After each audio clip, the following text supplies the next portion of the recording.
Hey, good morning. Next on the list is the cows.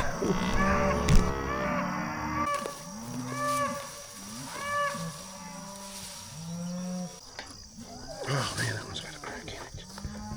Golly. I'll tell you, you guys never been shocked. You don't understand.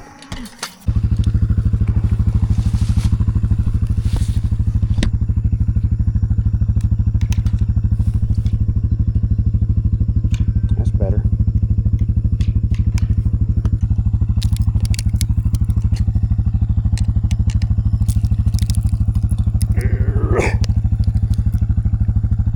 There we go.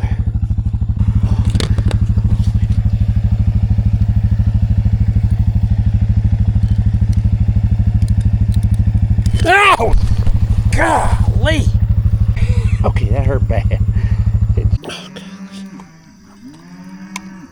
Oh, got it. There's one. Oh,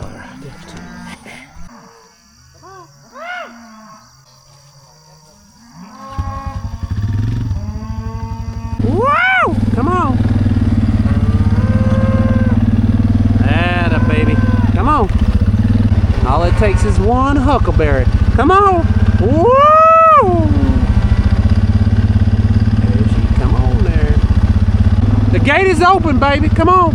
Woo! These ladies are coming. Boy, they backed up.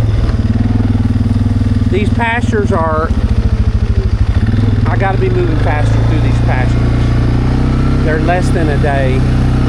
And if it hits on a weekend, it's kind of hard to do it because we've got other things that we've committed to. And I know we'll put the weight back on, but I hate seeing bringing them in and having them in outstanding condition and seeing them fall, and even having an idea that they're gonna fall a little bit. I just don't like that. So I'm gonna have to start moving them quicker, or I'm gonna have to open some gates and give them a larger. I'm gonna have to increase their selection. I'm gonna have to give them a larger area, or I'm gonna have to move them through quicker. Because they're dropping condition when they go through there, and then they put it back on as soon as they get out. But I don't want to do that. Good morning. Here's the stragglers with all the new babies. Some of them anyway. Just trying to get these stragglers over with the rest of them so I can shut this gate.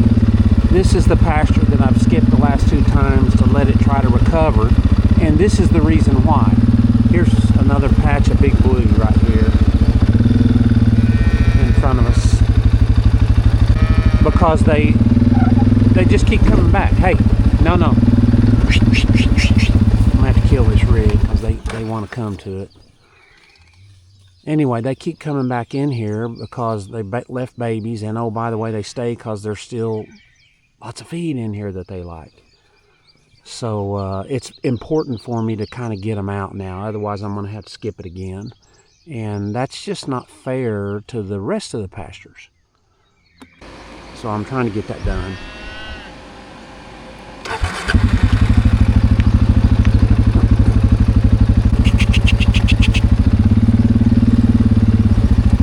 See, some of those calves have a little bit of yellow. That's probably new baby yellow, but every now and then you'll have some scour issues, and there's lots of things that can cause scour. One of the things that can cause it is overeating, which happens in this situation when a cow goes into the next pasture, leaves the baby, and then comes back eventually later that day, later that night, and so they've been without for a while, so they overeat. And that is something that, like when you're bottle feeding something, it's the same issue that you may have. You've got to give them a little bit, a lot of different times before their system can kind of deal with a lot fewer times. And so I think a lot of these young cows maybe don't know that, or don't know how important their baby is yet. But But they will figure it out one way or another. That's it. I can shut both of these gates. Yeehaw! That means tomorrow's move will be much easier. Hey, good morning.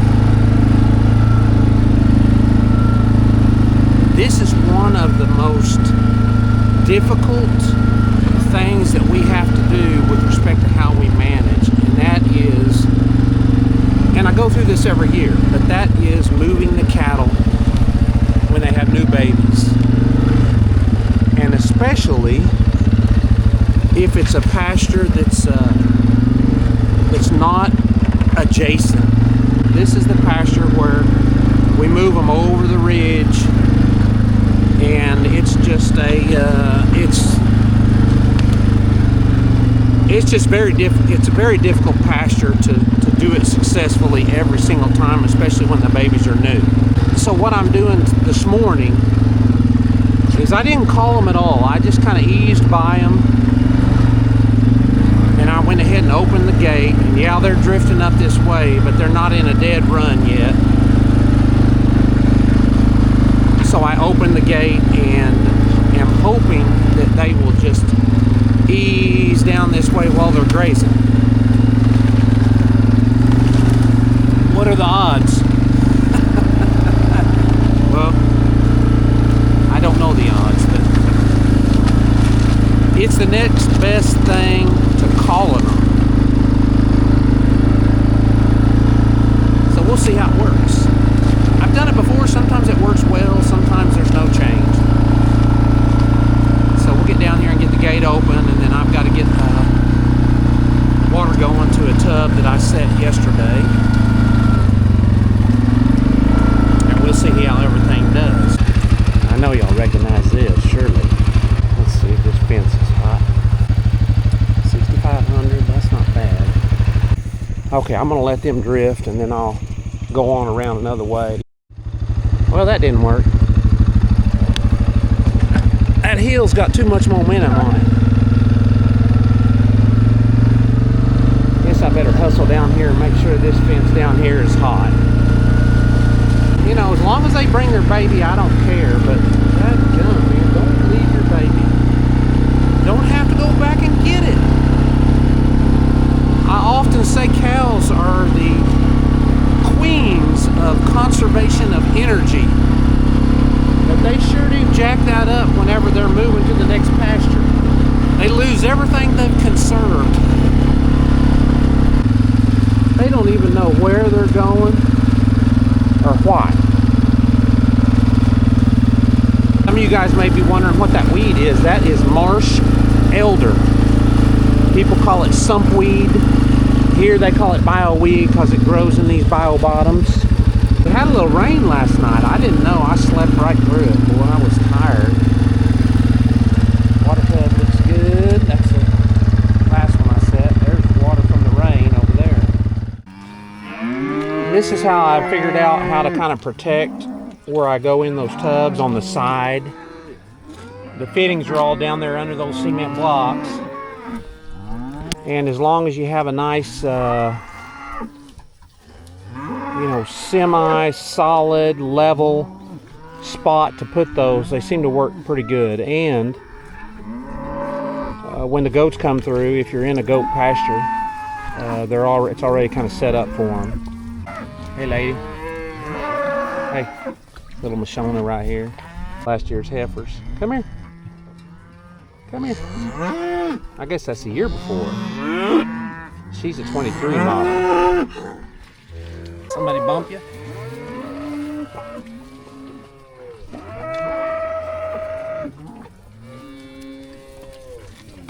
Hey, what do you know?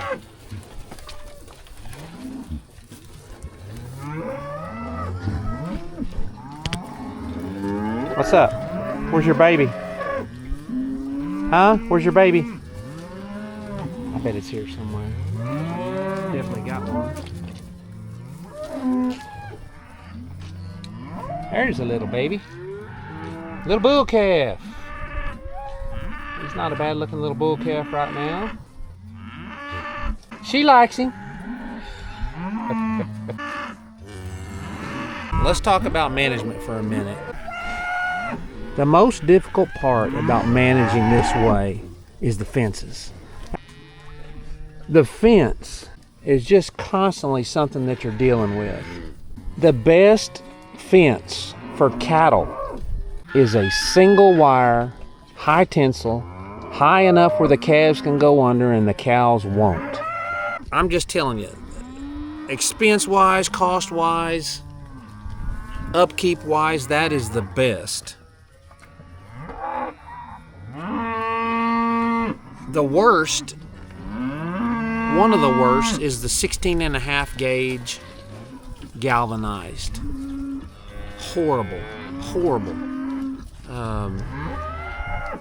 It's just horrible stuff. If you see me trying to rope cattle out here in the pasture and cinch them around a tree where I can cut wire off of them, that's what that's from. That's from 16.5 gauge, which is what we used in these big bottoms when we first started. And when the 2015 flood hit, all that stuff was gone. Well, we're slowly finding it. And I learned, don't use that. The other thing was really my fault because I wanted more power. So I was looking at resistance in the wire, and the aluminum fit all the traits that I thought would make it perfect. Well, it's easy to break, super easy to break. It says it has decent high tensile strength, but it's easy to break. So when a deer hits it, or if a cow hits it for sure, but most of the time a deer, if there's just a scratch on that wire somewhere, it's gonna break.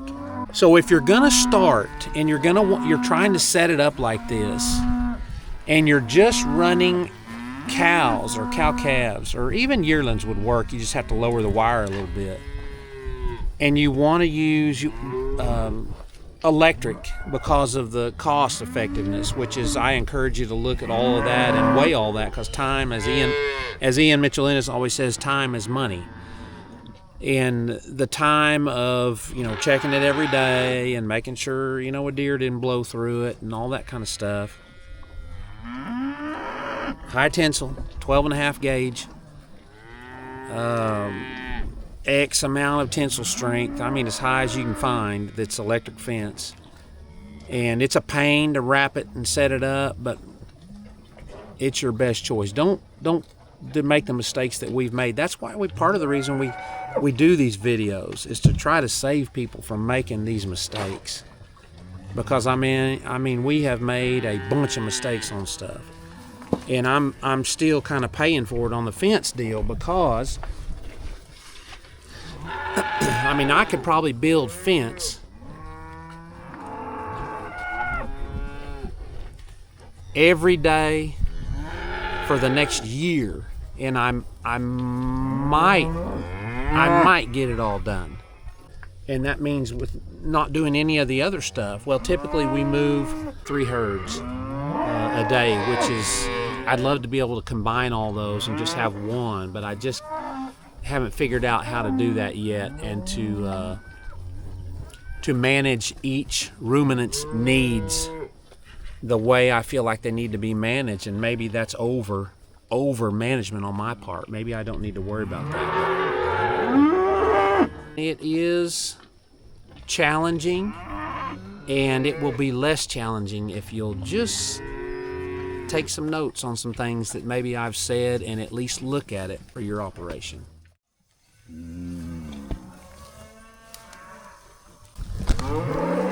Good morning. We are moving the cattle again, taking a look at them. More and more babies hitting the ground, which is great.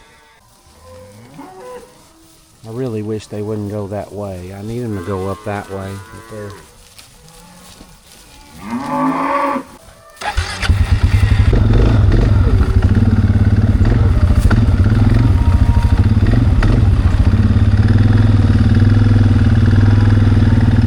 Just need to get by you right over here, ladies.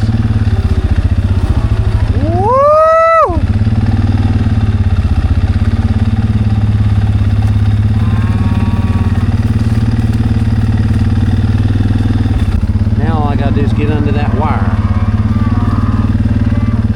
very carefully.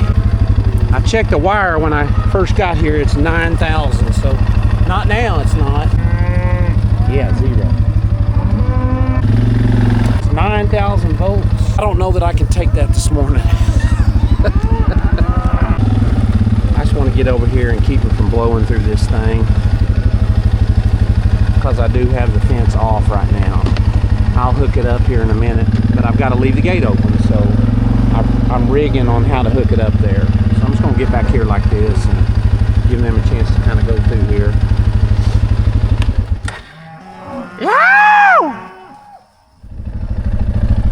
She didn't decide to go on through the gate to the next pasture with the rest of them, so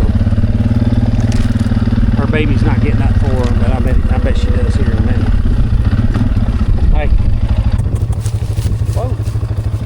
Go get her, Mama.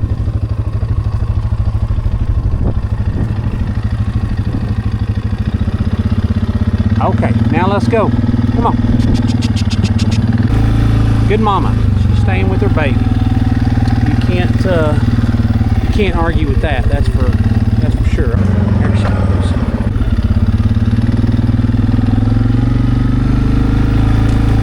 Good mama. She'll drift over there with those other ones. I want to run down and just get the fence hot where I had to leave that gate open, and then this will be done this morning. Hey, good morning. It's time to move. The ladies are ready. Woo! Come on. How?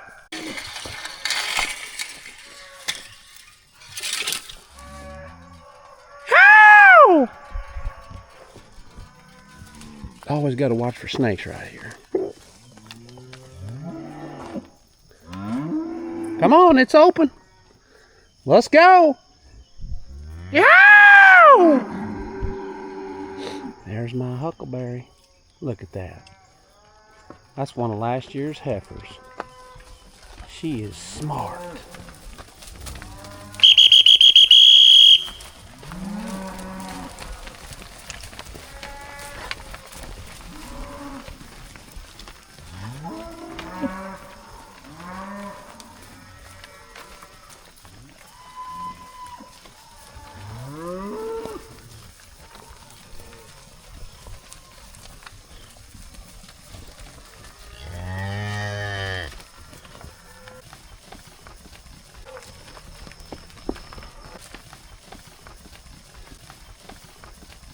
Come on. Woo!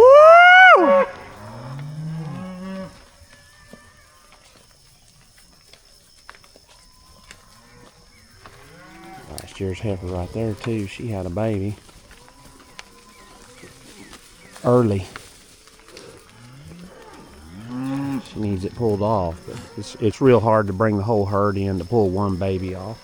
Here's this old cow that's half her quarters are no good. Old cow. She needs to come out, obviously. She's going to raise the baby, but she's not. She just got to come out. That's one of the old Angus cows. Don't ask me how old they are. I have no idea. They are old. Super, super old.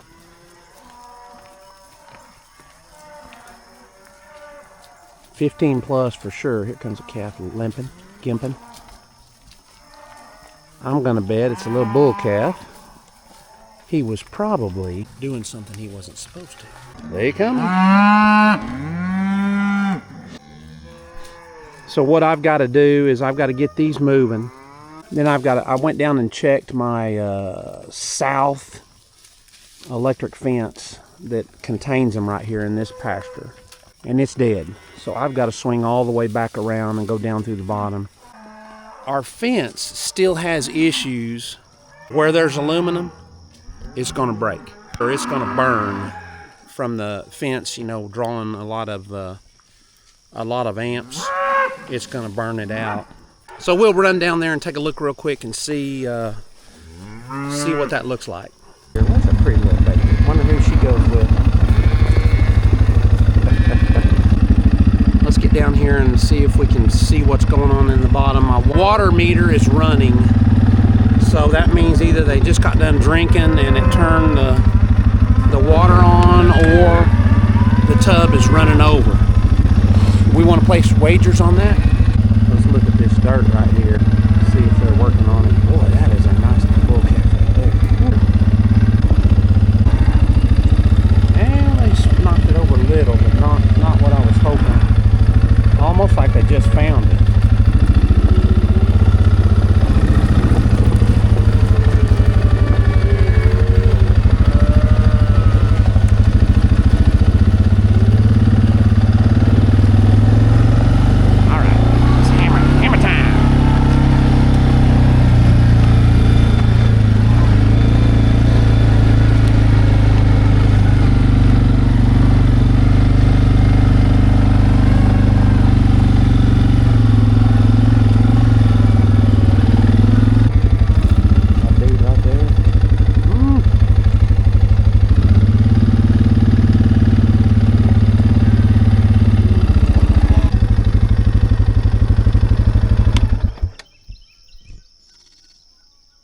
coming out of that previous pasture way down there.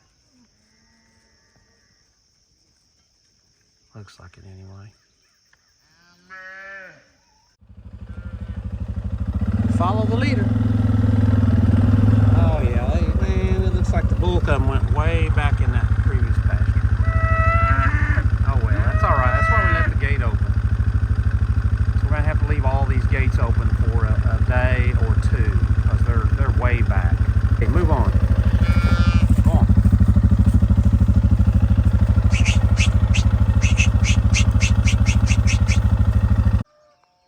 This is why we have to leave the gate open.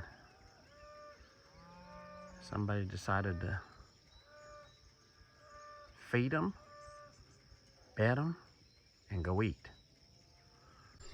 Okay, here's this tub, and it is not running over. It's been beat up pretty good, but it's not running over right now anyway, and I can't hear it running. So you can see where they walked in here a lot. There was a water holding underneath this soil from all the rain still, and so you can see how far down they sunk right here. Okay, so I'm gonna get on the four-wheeler real quick and go back to that previous pasture. As long as these cattle don't start following me, I'm gonna go back to that previous pasture and just check that water real quick and make sure it's not running over, because it'll, if I get one tub running over, it affects everything. So I'm just going to do that while I'm down here. Okay, here's the other tub they could have been drinking out of, and it's not running over. So that's good. At least as far as these, that makes me think that they were just drinking. And so the well was on and running when I hit there. So I'll check it when I go back by. Okay, here's the old cow that had the little red calf. That his feet were all bent up still. Easy, mama. This is the one that his feet are tucked under. Hey now, don't do that. I'm just gonna help him get up. He's tired. You may want to stay with him, mama. You want to stay? If she'll stay, I'll leave her. That way he can have a day or so here and gather his feet. And I've left her back with several. That last time I think we had the cattle on video anyway, we had 24 or 23 or 34 or some ridiculous number of new babies that we had in a day or two. And so we left them, the ones that would come and bring their babies, we let them come. But if they showed any sign of not wanting to bring them at all, like the babies couldn't travel real well, we just left them because we knew we were going to get back around quick. So I'm back around here and I'm trying to just locate this white tag number 56. I'm trying to locate her baby. She's still got it, judging from her bag.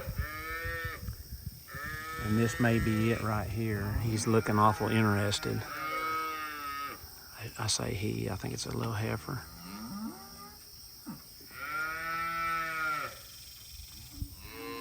Yep. There it is. You can see her feet have straightened out.